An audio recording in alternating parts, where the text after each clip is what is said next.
सम्पूर्णमा नमस्कार। फेरि पनि हजुरहरुमा आइपुगेको छु। लुम्बिनी लायन्स र चितवन राइनोजको गेमको बारेमा केही कुराहरू गरौँ भन्दै म हजुरहरुमा आएको हुँ। लुम्बिनी लायन्सले आज चितवन राइनोजका विरुद्ध 6 विकेटको शानदार जित हासिल गरेको छ। जब चितवन राइनोज ब्याटिङका लागि मैदानमा उत्रियो, चितवन राइनोजका लागि रवि बोपाराको 66 रन बाहेक अन्य कुनै ब्याट्सम्यानले उत्कृष्ट प्रदर्शन गर्न भने सकेन।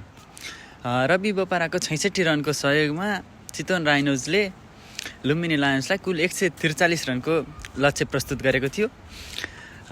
लुम्बिनी लायन्सका लागि बलर रुबेनले 3 विकेट लिँदै उत्कृष्ट बलिङ गरेका थिए भने जब लुम्बिनी लायन्स ब्याटिङमा उत्रियो, सुरुवाती क्रममा सन्दीप जोराले निकै नै आक्रामक ब्याटिङ गरेर राम्रो सुरुवात दिलाए लुम्बिनी लायन्सलाई र लुम्बिनी लायन्सले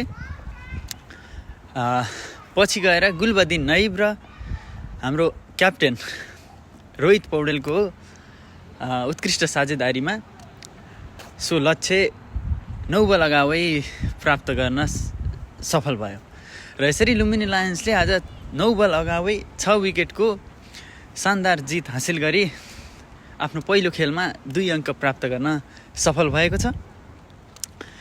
र अब यसै गरी अर्को खेल भने पोखरा एभेन्जर्स र सुदूरपश्चिम रोयल्सको हुन गइरहेको छ र सो खेल कस्तो होला, कसले बाजी मार्ला, हजुरहरूलाई के कस्तो लाग्छ र हजुरहरूले कसलाई सपोर्ट गर्दै हुनुहुन्छ? सुदूरपश्चिम रोयल्सलाई गर्दै हुनुहुन्छ कि पोखरा एभेन्जर्सलाई गर्दै हुनुहुन्छ? कमेन्ट गर्नु होला कृपया।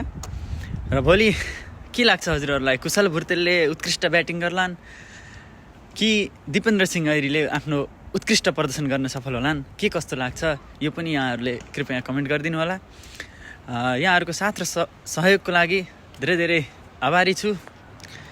आजलाई यति नै, धन्यवाद सम्पूर्णमा।